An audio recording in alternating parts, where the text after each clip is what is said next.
ইসলামী শরিয়া বিরোধী কোনো সিদ্ধান্ত নেওয়া হবে না এবং ইসলাম বিরোধী কোনো কথা কেউ বলবে না। ইসলামী আন্দোলন বাংলাদেশ এর প্রধান সাহেবের সঙ্গে, রেজাউল করিম সাহেবের সঙ্গে এবং আমাদের বিএনপির মধ্যে আমি মেজর ফখরুল ইসলাম আলমগীর আমরা আলোচনা করেছি। এই আলোচনার যে আমরা মোটামুটি একমত হয়েছি যে বিষয়গুলোতে, এই বিষয়গুলো আমি আপনাদেরকে পড়ে শোনাচ্ছি। আধিপত্যবাদ, সম্প্রসারণবাদ ও সাম্রাজ্যবাদ, মুক্ত, স্বাধীন, সার্বভৌম, টেকসই গণতান্ত্রিক কল্যাণমূলক রাষ্ট্র গঠনে জাতীয় ঐক্য গড়ে তোলা, দুর্নীতিবাদ, সন্ত্রাসী, খুনি ও টাকা পাচারের কাজে দ্রুত বিচারের আওতায় এনে দৃষ্টান্তমূলক শাস্তির ব্যবস্থা করা, ভোটাধিকার সহ সকল মানবাধিকার রক্ষায় জাতীয় ঐক্যমত গড়ে তোলা, ন্যূনতম প্রয়োজনীয় সংস্কার শেষ করে দ্রুত সময়ের মধ্যে সুষ্ঠু গ্রহণযোগ্য নির্বাচনের ব্যবস্থা করা, দ্রব্যমূল্যের ঊর্ধ্বগতি রোধ এবং সকল অধিকার বঞ্চিত মানুষের অধিকার প্রতিষ্ঠা করা, আইন শৃঙ্খলা স্বাভাবিক করে নিয়ে আসার ব্যবস্থা করা।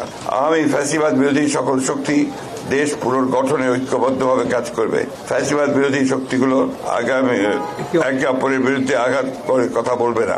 আগামীতে যাতে আমেরিকার মতো আর কোনো ফ্যাসিবাদী শক্তি ক্ষমতায় আসতে না পারে সে ব্যাপারে আমরা রাজনৈতিকভাবে ঐক্যবদ্ধ থাকব। ইসলামী শরিয়া বিরোধী কোনো সিদ্ধান্ত নেওয়া হবে না এবং ইসলাম বিরোধী কোনো কথা কেউ বলবে না। প্রশাসনে এখন বিদ্যমান আওয়ামী ফ্যাসিবাদের দোষরদের দ্রুত অপসারণ করা, এই ছিল আমাদের মোটামুটি আলোচনা করে এই বিষয়গুলোতে আমরা মোটামুটি ঐক্যমতে পৌঁছেছি।